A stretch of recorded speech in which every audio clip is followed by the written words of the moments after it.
لہذا ہمارا عقیدہ ہے عقیدہ مہدویت. ایک دلیل اور پیش کر دیتا ہوں جو کہ اس بات پر دلیل ہے. اتنی طولانی غیبت پتہ نہیں موجود ہے یا نہیں ہے.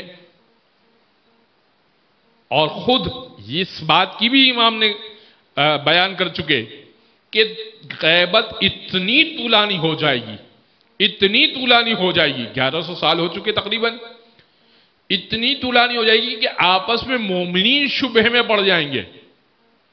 کیا آیا ہمارے امام ہیں بھی یا نہیں ہیں تو آتے کیوں نہیں ہیں؟ ظہور کیوں نہیں کرتے؟ تو اب طولانی غیبت پر دلیل کیا ہے؟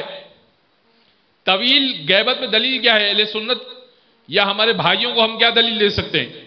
بھئی وہ کہتے ہیں کہ اتنی لمبی غیبت کب سے غائب ہے؟ نہیں، اس کا مطلب پیدا ہی نہیں ہوئے.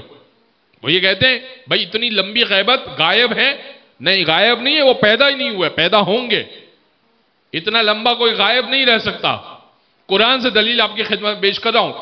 یونس جب مچھلی کے پیٹ میں تھے تو پروردگار نے یونس کے بارے میں کہا اگر یونس یہ تسبیح نہ پڑھتے لَلَبِسَ فی بطنہ الی یوم یبعثون، تو ہم یونس کو مچھلی کے پیٹ میں قیامت تک رکھ سکتے تھے. وہ پروردگار جو یونس کو مچھلی کے پیٹ میں قیامت تک رکھ سکتا ہے، وہ مہدی کو 1000 سال تک غائب کیوں نہیں رکھ سکتا؟